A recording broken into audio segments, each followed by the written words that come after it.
J'aimerais vous dire que la Bible nous dit d'une certaine manière qu'il n'y a pas de petits péchés et que aussi la Bible parle avec gravité du péché, avec gravité de la mort, parce qu'il n'y a pas de petite mort. Celui qui est mort est mort.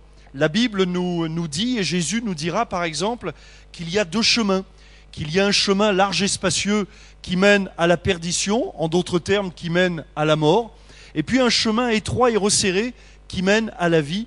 Et vous l'avez bien compris, tout le message de l'Évangile, c'est que Dieu veut nous amener à comprendre, à réaliser, mais surtout à nous amener à faire ce choix de sortir de ce chemin large et spacieux qui mène à la perdition, afin de nous amener sur ce chemin étroit et resserré, qui, comme son nom l'indique, n'est pas toujours facile, c'est pas toujours le plus confortable, mais c'est celui qui mène à bon port.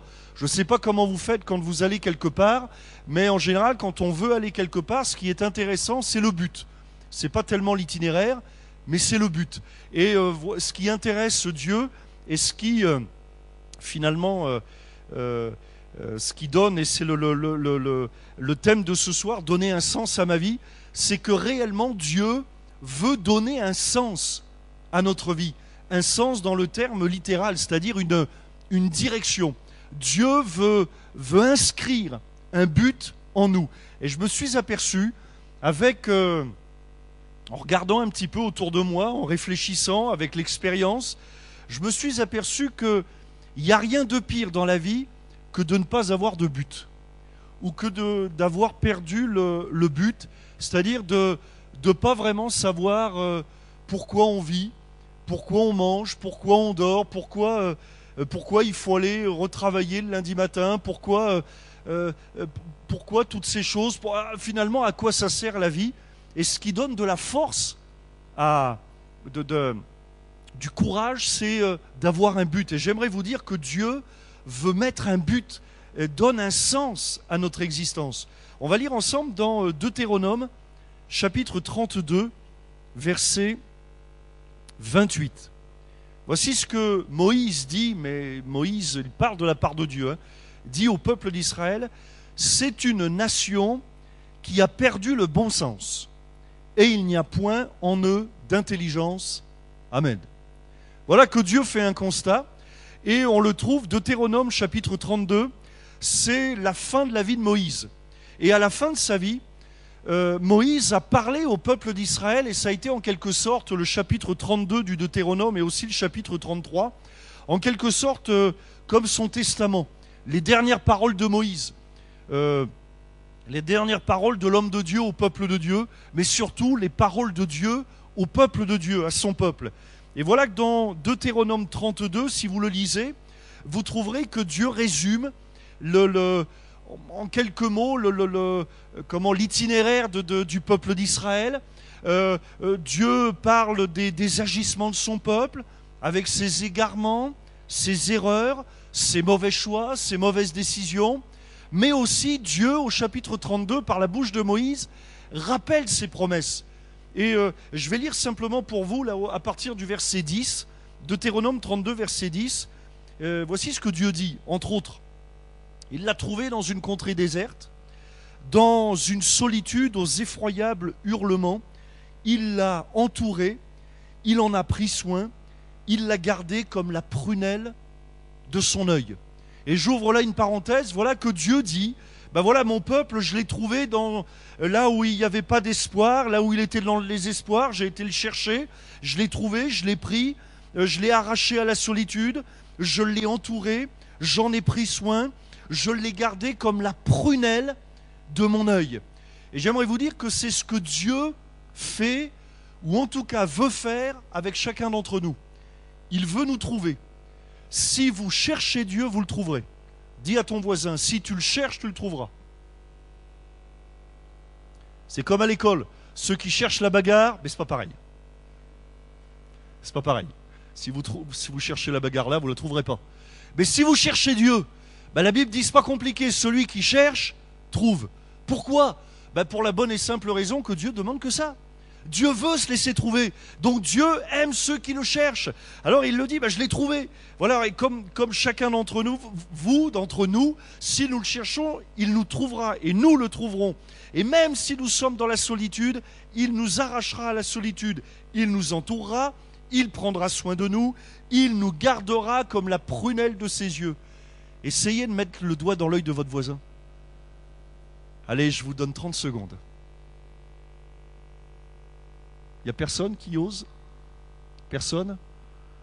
C'est pas possible, hein? Parce que l'œil, on le protège. Hein? Les yeux, on les... Hein? Dès qu'on fait ça, d'ailleurs, même moi, je ne peux pas le faire à moi-même. Remarquez, ce serait... Hein? C'est sûr, si je le faisais... Bon. Et Dieu nous dit, voilà, je prends soin de vous comme la prunelle de mon œil. Regardez verset 11. Pareil à l'aigle qui éveille sa couvée. Donc là, Dieu se compare à un aigle. Donc pareil à l'aigle qui éveille sa couvée, voltige sur ses petits, déploie ses ailes, les prend, les porte sur ses plumes. Voilà ce que Dieu veut faire avec nous. Verset 12. L'Éternel seul a conduit son peuple, et il n'y avait avec lui aucun Dieu étranger. Il l'a fait monter sur les hauteurs du pays, et Israël a mangé les fruits des champs. Il lui a fait sucer le miel du rocher, l'huile qui sort du rocher le plus dur, la crème des vaches et le lait des brebis, avec la graisse des agneaux, des béliers de Basan et des boucs, avec la fleur du froment, et tu as bu le sang du raisin, le vin. Donc voilà, ça ce sont, là j'ai extrait les promesses de Dieu. Et je n'ai pas lu, mais si vous lisez tout le chapitre 32, Dieu aussi dira à son peuple, mais vous avez fait des mauvais choix, vous vous êtes égarés, et à un moment donc, on trouve ce verset 28, et Dieu, quelque sorte, résume l'état d'esprit et dit, mais c'est une nation qui a perdu le bon sens. Quand on dit de quelqu'un qu'il a perdu le bon sens, ça veut dire qu'il a perdu le sens tout court. Il a perdu le sens, il a perdu ses repères, perdre le bon sens, c'est perdre ses marques, c'est ne plus savoir où on en est, qu'est-ce qu'il faut faire. Je perds le bon sens. Je perds par exemple, perdre le bon sens, ça signifie perdre le sens des valeurs. C'est ce que le peuple de Dieu, le peuple d'Israël, à un moment donné, a perdu le sens des valeurs, a oublié la prééminence des promesses de Dieu, l'importance des promesses de Dieu, a perdu l'importance qu'il y a à marcher avec Dieu, a perdu de vue la bénédiction qu'il y a à marcher avec Dieu. Voyez-vous, on est les uns et les autres tellement occupés par tellement de choses, et je ne doute pas que les uns et les autres, vous avez des agendas remplis, on a beaucoup de choses qui nous occupent, qui nous préoccupent, qui nous accaparent, que parfois on en perd le bon sens. C'est-à-dire qu'on perd le sens des valeurs. Qu'est-ce qui a le plus de valeur? De courir toute sa vie ou de marcher avec Dieu? Qu'est-ce qui a le plus de sens dans une vie? De courir après rien ou de marcher en construisant quelque chose? Qu'est-ce qui a le plus de sens? Voyez-vous, et c'est ce que Dieu dit. Et il dit à propos de son peuple, voilà, mais c'est une nation qui a perdu le bon sens. Et il y a cette parole forte même de Dieu, il n'y a point en eux d'intelligence. C'est-à-dire qu'ils agissent comme des insensés, quoi. Ils ne réfléchissent pas. Ils réfléchissent pas. Ils font n'importe quoi. Et c'est ça, perdre le sens. Et c'est ce qui résume un petit peu leur situation. Alors ils ont perdu leurs repères, leurs marques, leurs cadres. Alors bien sûr, on n'aime pas on n'aime pas trop les cadres. On n'aime pas trop les marques, surtout quand on nous dit c'est là qu'il faut marcher. On n'aime pas trop ces choses-là. Mais pourtant, on a besoin d'itinéraires pour aller à un endroit précis. On a besoin de choses précises. Et quand on perd les repères, quand on perd nos marques, quand on perd nos cadres, eh bien, on ne peut plus s'y retrouver. Premier point que j'aimerais avoir avec vous, pour nous aider à réfléchir, à méditer à ces choses par rapport au sens de la vie. Premièrement, le cœur est un champ à cultiver. C'est beau, hein? C'est de moi. Je pourrais être poète, moi, dans une autre vie. Hein? Bon, bref. Proverbe 12, 11. Celui qui cultive son champ est rassasié de pain. Mais celui qui poursuit des choses vaines est dépourvu de sens. Amen. Lisez le livre des Proverbes dans la Bible, c'est très intéressant. Et j'ai trouvé beaucoup de références par rapport au bon sens. Alors la Bible nous dit, voilà, celui qui cultive son champ est rassasié de pain. C'est-à-dire, c'est évident. Surtout s'il sème du blé. Ou Ouais, s'il sème du blé. Parce qu'au moins avec du blé, il pourra le donner au moulin pour avoir de la farine. Et avec la farine, on fait du pain. Vous avez vu que je l'ai dit à la Limougeaude? Du pain. Dites après moi, du pain. Ah ouais, moi si vous ne savez pas parler limougeot, venez me voir. D'accord? Du pain. Alors vous allez dire, bah, c'est évident. Celui qui cultive son champ, il est rassasié de pain. Bah ouais, c'est normal. Puisqu'il a travaillé pour ça, il l'a fait, donc bah, il récolte le fruit de son travail. Et la Bible dit aussi, et c'est tout aussi évident, mais celui qui poursuit des choses vaines est dépourvu de sens. C'est-à-dire celui qui... c'est pas qu'il va rien faire toute sa journée, mais c'est qu'il va faire des choses inutiles toute sa journée. Il regardera son champ, il regardera la terre, il regardera les nuages, il regardera le sac de blé, et puis il ne le mettra pas en terre. Vous voyez? Alors celui-là, bah, il risque de s'occuper, il tournera autour de son sac, il fera même de la course à pied autour de son champ, la course en sac même avec le sac, tout ce que vous voulez, vous pouvez imaginer tout ce que vous voulez. Mais celui-là, bien sûr, il ne pourra pas être rassasié de son pain, puisque bien sûr, s'il ne travaille pas la terre, s'il ne sème pas le blé, ben le blé ne poussera pas. Et si le blé, s'il n'y a pas de blé, il n'y a pas de farine. S'il n'y a pas de farine, il n'y a pas de pain. Ça va? Alors maintenant, revenons à l'agriculteur, celui qui cultive, au cultivateur, celui qui cultive son champ. On est tous, nous, des bâtisseurs. On a été, mes amis, on a été créés comme ça. Pour notre épanouissement, nous avons ce désir en chacun de nous de faire quelque chose. Avec nos mains, avec notre tête, mais de faire quelque chose. Tous, on est des bâtisseurs. Ça, c'est un point noté. Et d'autre part, on est tous, autant que nous sommes, hommes et femmes, nous sommes tous des vases à combler. C'est-à-dire qu'on a besoin, on peut... la Bible va utiliser cette image que nous sommes comme des vases. Et nous avons besoin, comme des vases, d'être remplis. Par exemple, on a besoin d'affection, on a besoin d'amour, on a besoin d'établir des relations, on a besoin d'encouragement. Oui, non? Vous n'avez pas besoin de temps en temps qu'on vous dise « Oh, que tu es beau », que le fromage que tu tiens dans ton bec est joli? On a besoin. Oui ou non? Bon, je dis ça un petit peu en souriant, mais on a besoin. Et c'est ce que j'appelle le vase. On a besoin d'être rempli de bonnes choses. Et forcément, lorsque le vase est vide, il y aura toujours cette volonté de notre part de le remplir. Le problème, c'est quand on ne trouve rien pour remplir le vase, on risque d'y mettre n'importe quoi. N'importe quoi. Et donc cet homme, ce cultivateur, eh bien, il sait ce qu'il fait. Il va travailler dur, il va travailler la terre, il doit d'abord la préparer, il doit enlever les pierres, il doit enlever les mauvaises herbes. Vous avez remarqué? Les mauvaises herbes. Ça, c'est quelque chose, c'est terrible, les mauvaises herbes. Hein. Ça se reproduit tout seul. Hein? Si vous laissez un lopin de terre je sais pas, sans rien faire, eh ben, la mauvaise herbe va pousser. Hein? Et on a parfois l'impression, quand on s'occupe un petit peu de fleurs, il y en a qui ont des jardins ici? Levez la main, voir, il n'y a pas de honte. Levez la main bien haut, qu'on vous voit bien. Ok. Avez-vous remarqué que l'ennemi des jardins, c'est la mauvaise herbe? Hein? Qu'on n'a pas, pourtant, personne ne va dans un magasin, il n'y a pas un rayon marqué mauvaise herbe. Hein? Personne vend de la mauvaise herbe. Pourtant, c'est ce qu'on trouve le plus. Et on est obligé, d'y revenir. Et c'est même un travail harassant, parfois même pénible, parfois même décourageant. Parce qu'on a l'impression que plus on en arrache, plus ça pousse. Terrible ça. Hein? On en arrache une, le lendemain il y en a 10. Enfin le lendemain. Vous voyez? Mais c'est comme ça. Et donc on sait que le travail du cultivateur, c'est un travail dur. Il doit donc préparer la terre, il doit enlever aussi les cailloux. Moi parfois les cailloux aussi, j'ai l'impression que... Un jour, j'ai fait ça il y a quelques années. J'ai retourné tout un terrain, vous savez, pour avoir un gazon impeccable. On habitait en Picardie, je voulais avoir un super gazon, un beau gazon, quoi.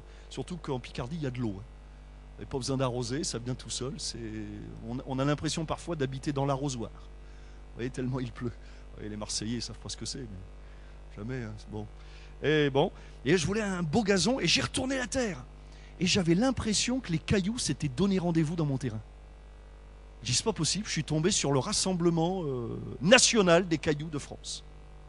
C'est pas possible. Je les retourne, alors je les enlevais, et je revenais le lendemain, j'ai dit, mais c'est pas possible, ils ont repoussé. Ou alors ils ont remonté, je sais pas comment. Mais les cailloux, c'est comme les mauvaises herbes, on en trouve toujours. Et donc, vous imaginez, c'est un travail dur, c'est un travail pénible. Et c'est un travail, remarquez bien, quand il le fait, qu'il n'y a rien. Vous comprenez ce que je veux dire? Il met les mains dans la terre, mais il n'y a rien. On est loin d'avoir du pain, là. On est loin, parce qu'on n'a encore pas semé le blé, là, pour le coup.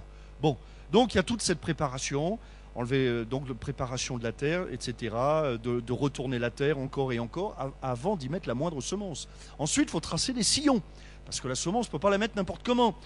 Et après, eh bien, on va enfin semer. Bref, le cultivateur va avoir un travail dur. Mais la Bible vante les qualités du cultivateur, parce qu'il dit, celui qui cultive son champ est rassasié de pain. Où est-ce que le cultivateur trouve la force de faire tout ce travail? Pas dans le plaisir de travailler la terre. Moi, je ne sais pas si vous trouvez une grande exaltation à arracher les mauvaises herbes. Hein. Je ne sais pas, les jardiniers là. Hein? Mauvaises herbes. Il n'y a rien de plus bête qu'une mauvaise herbe. Bon, c'est pénible. Mais il faut le faire, on le sait. Et pourquoi est-ce que le cultivateur le fait? Parce qu'il est motivé par le but. Il sait que grâce à ce travail, il va avoir le soir ou le midi ou le matin ou les trois à la fois du bon pain. Du pain qui sera le résultat de son travail. Il a donc un but.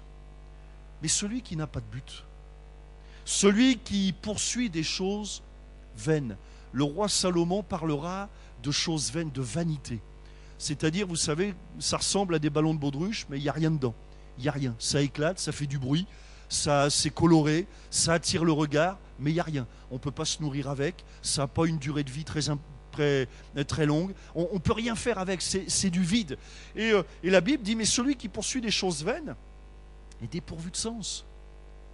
Il n'a pas de but. Et il ne pourra rien récolter, puisqu'il ne sème rien. Et celui finalement qui n'a pas de but, qui picore, qui ne construit rien, eh bien celui-là, rien de bon ne poussera. Et rien de bon ne poussera dans son cœur. Parce que bien sûr, la parole de Dieu, lorsqu'elle parle de chant, elle parle aussi de notre cœur. Est-ce que nous prenons soin de notre cœur?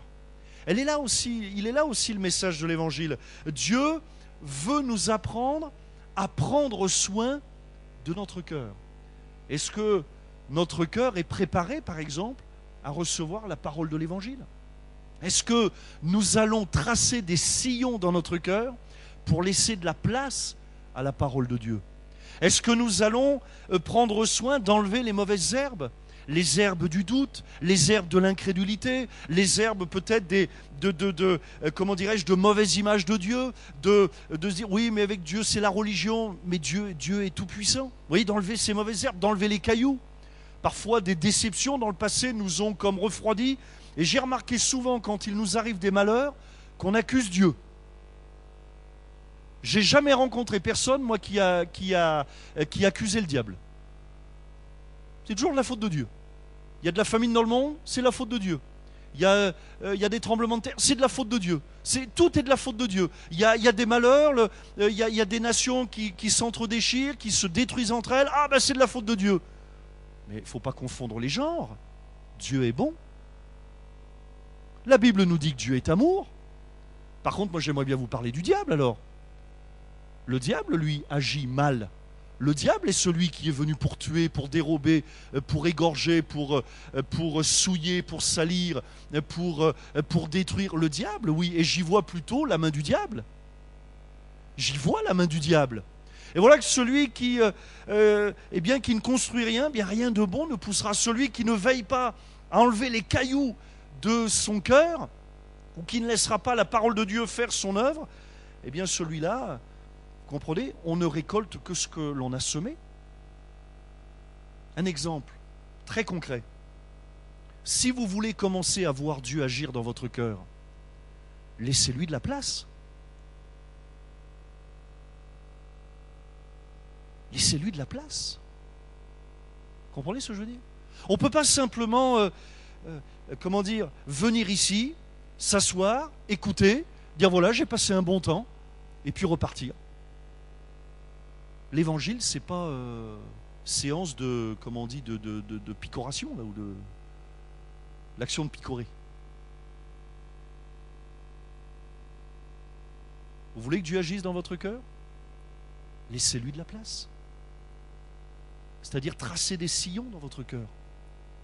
C'est bon de s'arrêter et de se placer devant Dieu. J'ai remarqué que parfois on a peur de s'arrêter. Avez-vous remarqué que parfois même on a peur du silence? Il faut toujours qu'il y ait du bruit. Hein? Faut qu'il y ait un bruit, faut qu'il y ait quelque chose. Mais c'est bon le silence. Ça aide de se placer devant Dieu. Alors, je comprends que c'est parfois un peu dérangeant parce que quand on se place devant Dieu dans le silence, il y a des choses qui remontent.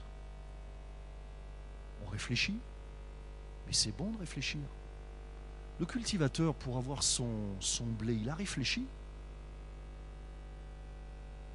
Voyez-vous, et la Bible nous dit bien que celui qui, celui qui poursuit des choses vaines, ben, il est dépourvu de sens.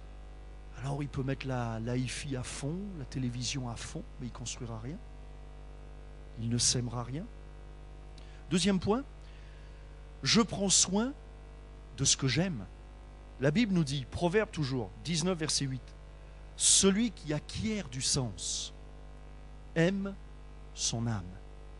Celui qui garde l'intelligence trouve le bonheur. Ça, c'est extraordinaire. Alors là, voilà que la Bible nous dit, bah voilà, tu vas être heureux, bah c'est pas compliqué. Celui qui garde l'intelligence trouve le bonheur. Et c'est la question, beaucoup savent, mais comment être heureux? Alors, si je paraphrase un peu ce verset, ça signifie, bah, il n'y a que ceux qui sont intelligents qui peuvent être heureux.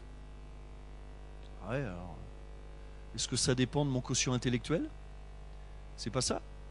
L'intelligence, c'est avoir du sens. C'est trouver un sens, c'est acquérir du sens. Comment acquérir du sens? En aimant son âme. En d'autres termes, et je vais faire un raccourci, celui qui aime son âme, il est intelligent.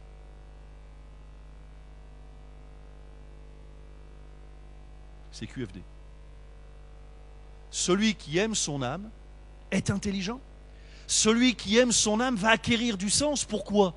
Bien, pour la bonne et simple raison que celui qui aime son âme va prendre soin de son âme. Va s'interroger sur combien de temps ça vit une âme. La Bible nous dit, l'âme est éternelle. Ah. Alors, quand le corps disparaît, où va l'âme? La Bible le dit. Ceux qui croient en Jésus, eh bien l'âme de ceux qui croient en Jésus va au ciel. L'âme de celles et de ceux qui ne croient pas en Jésus, eh bien l'âme va en enfer. La Bible répond. La Bible nous dit même de veiller sur notre âme, sur notre cœur. Vous savez, quand on dit le cœur aussi, c'est synonyme, c'est mon âme, ma personnalité, ce que je suis. Donc celui qui aime son âme, c'est celui qui a compris la valeur de son âme. Voyez-vous, une des grandes armes du diable, c'est de vouloir nous faire croire que mon âme n'a pas de valeur, que ma vie n'a pas de valeur, que ma vie vaut à peine le coup d'être vécue. Ben ça, c'est un grand mensonge. La vérité, c'est que mon âme a de la valeur. La vérité, c'est que mon âme est précieuse aux yeux de Dieu. La vérité, c'est que mon âme a tellement de valeur aux yeux de Dieu que Dieu n'a pas hésité à envoyer Jésus mourir à la croix du Calvaire afin de nous accorder le pardon de nos péchés. En d'autres termes, afin de nous ouvrir la porte du ciel pour notre âme. Et celui qui aime son âme va comprendre qu'il ne faut pas jouer avec, comme tout à l'heure on l'a vu, vous savez, pour la prévention routière. Finalement, quand on regarde bien cet accident tragique, parce que ça se termine quand même avec la mort, là il y a mort d'homme pour le coup. Mais quand on y regarde bien, c'est une accumulation de petites choses pas graves.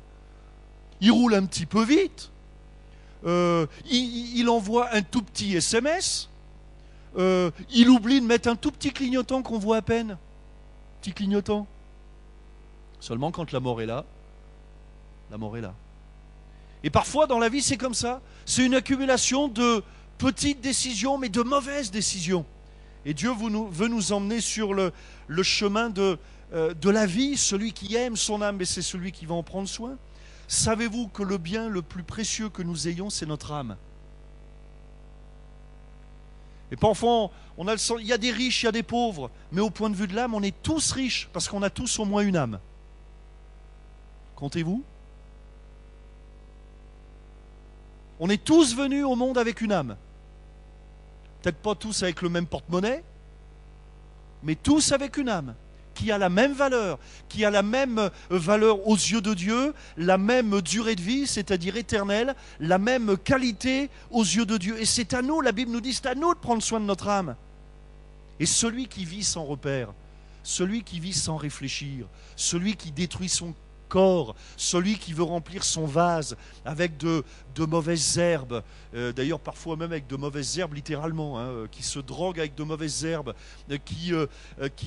comment dirais-je, qui nourrit son âme avec de mauvais propos, en niant l'existence de Dieu, en niant l'espérance qu'il y a, en niant la miséricorde de Dieu, en refusant le pardon de Dieu. Mais celui-là, il laisse des cailloux remplir son cœur et son âme.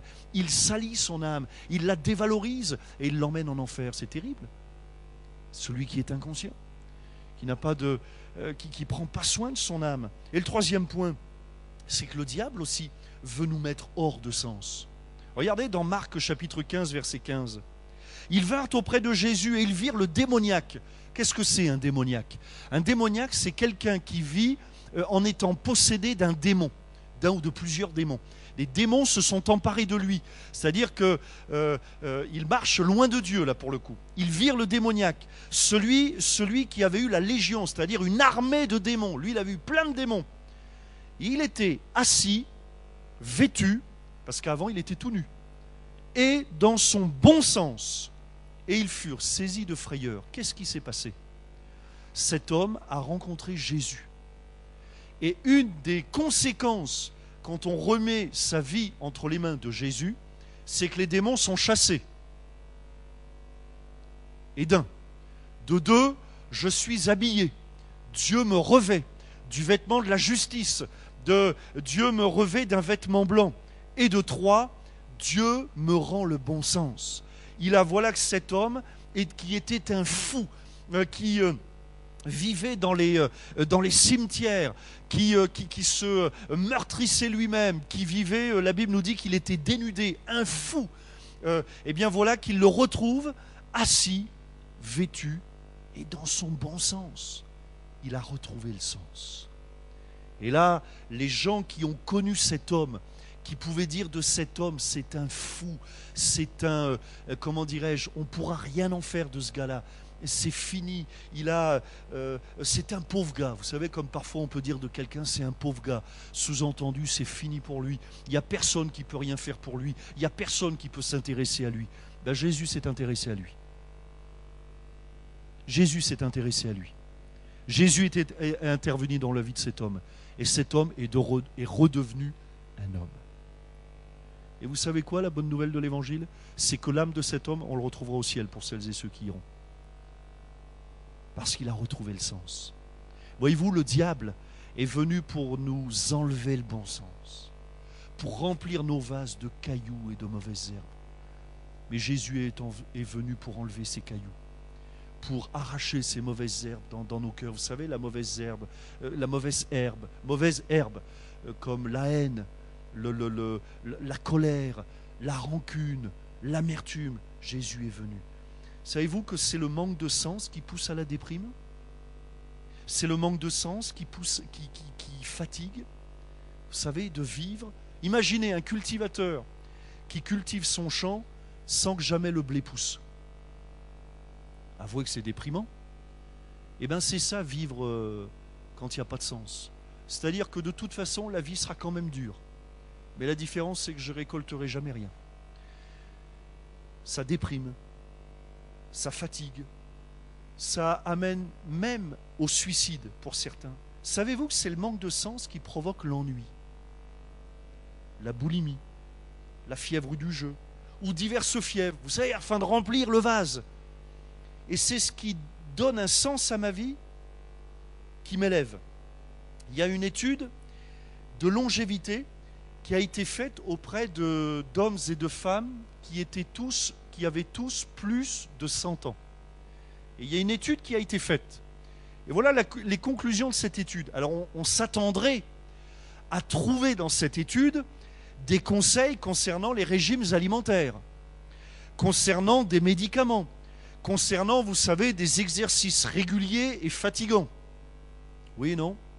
Hein, on s'attendrait à ce que, je sais pas, il faut manger de la soupe, il faut se coucher à heure fixe, se lever à heure fixe, il faut, je sais pas, enfin bref, quoi, faut faire un petit peu de sport, mais pas trop. Il faut pas qu'il y ait de traumatisme dans la vie, il faut pas qu'il y ait trop de problèmes. Quand la pluie tombe, il faut pas qu'elle nous mouille. Quand le vent souffle, il ne faut pas que les cheveux s'envolent. Enfin bref, quoi, on s'imaginerait à trouver ça. Ben, pas du tout. En fait, toutes ces personnes avaient en commun une seule chose, un but. Un but. Et les psychologues, les sociologues ont été interpellés et ont trouvé ont cherché le point commun avec toutes ces personnes, des vies différentes, des conditions sociales, des milieux sociaux extrêmement différents, des pays différents, des vies complètement différentes, des passés plus ou moins difficiles. Les centenaires n'ont pas tous eu des vies confortables, mais ils ont tous en commun un but. Et voyez-vous, c'est de manquer de but dans la vie qui tue la vie.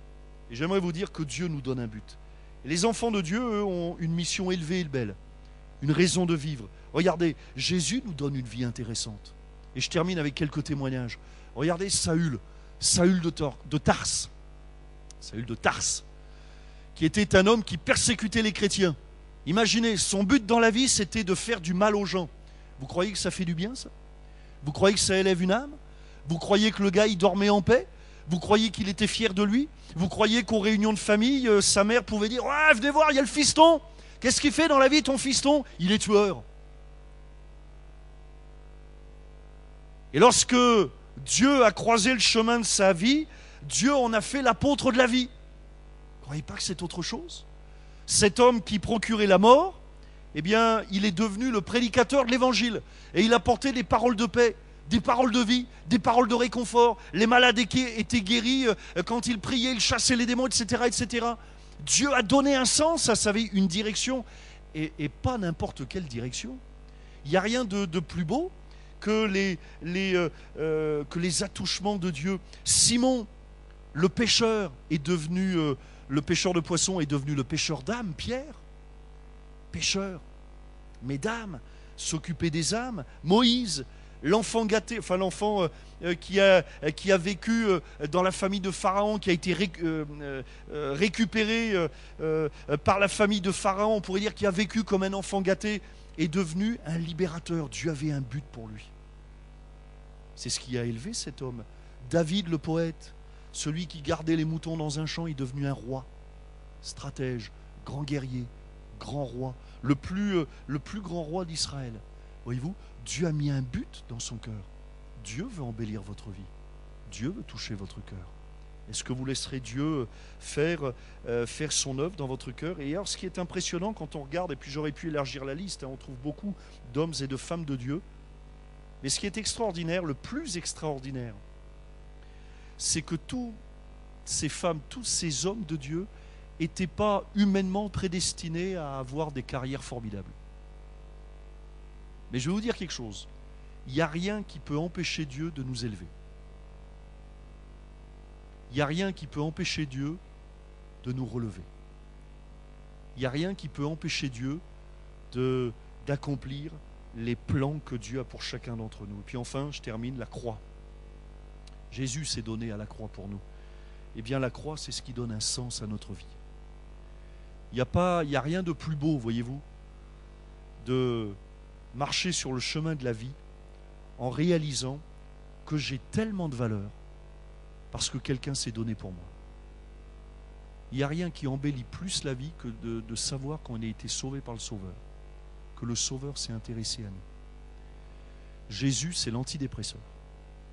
Il n'y a rien de plus beau dans la vie que de savoir que quelqu'un a été jusqu'à donner sa vie pour que moi, vous, toi, grain de poussière, tout ce qu'on considère qu'on est, ben nous puissions hériter de la vie éternelle. Il n'y a rien de plus beau. Il n'y a rien de plus beau que d'ouvrir les yeux sur les yeux du Seigneur. Il n'y a rien de plus beau que d'ouvrir les oreilles sur les paroles de Jésus. Il n'y a rien de plus beau que de mettre sa main dans la main percée de Jésus. Il n'y a rien de plus beau que, vous savez, comme l'apôtre Jean, de poser sa tête sur la poitrine de Jésus et d'entendre son cœur battre pour vous. Le cœur de Jésus bat pour nous. Il n'y a rien de plus beau que de savoir que le cœur du Créateur bat pour nous. Il n'y a rien de plus beau. Alors il est insensé celui qui refuse Dieu. Il est insensé celui qui est sourd à la voix de Dieu. Il est insensé celui qui ferme ses yeux.